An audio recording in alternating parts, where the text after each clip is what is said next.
మీరు చూడాలనుకున్నదే మీరు చూస్తున్నది SV99 న్యూస్. ఆసియాలోని అతిపెద్ద గిరిజన జాతరగా పేరొందింది మేడారం మహాజాతర. ఈ మేడారం మహాజాతర తేదీలను పూజారుల సంఘం ప్రకటించింది.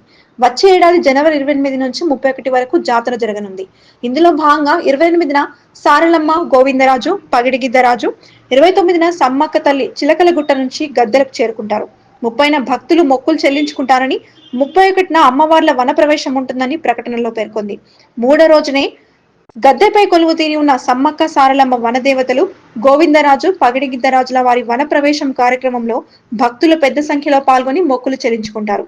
ఈ మేరకు పూజారులు తేదీలను నిర్ణయించారు. ములుగు జిల్లాలోని తాడ్వాయి మండలం మేడారంలో ఈ జాతర జరగనుంది. 2014లో అప్పటి తెలంగాణ ప్రభుత్వం మేడారం జాతరను రాష్ట్ర పండగగా గుర్తించింది. ఈ మహాజాతరకు తెలంగాణ రాష్ట్రం నుంచి మాత్రమే కాదు, పక్క రాష్ట్రం ఆంధ్రప్రదేశ్ తో పాటుగా ఛత్తీస్గఢ్, మహారాష్ట్ర, మధ్యప్రదేశ్, జార్ఖండ్, కర్ణాటక సహా ఇతర రాష్ట్రాలు అనేక ప్రాంతాల నుంచి కూడా భక్తులు పెద్ద సంఖ్యలో వస్తున్నారు.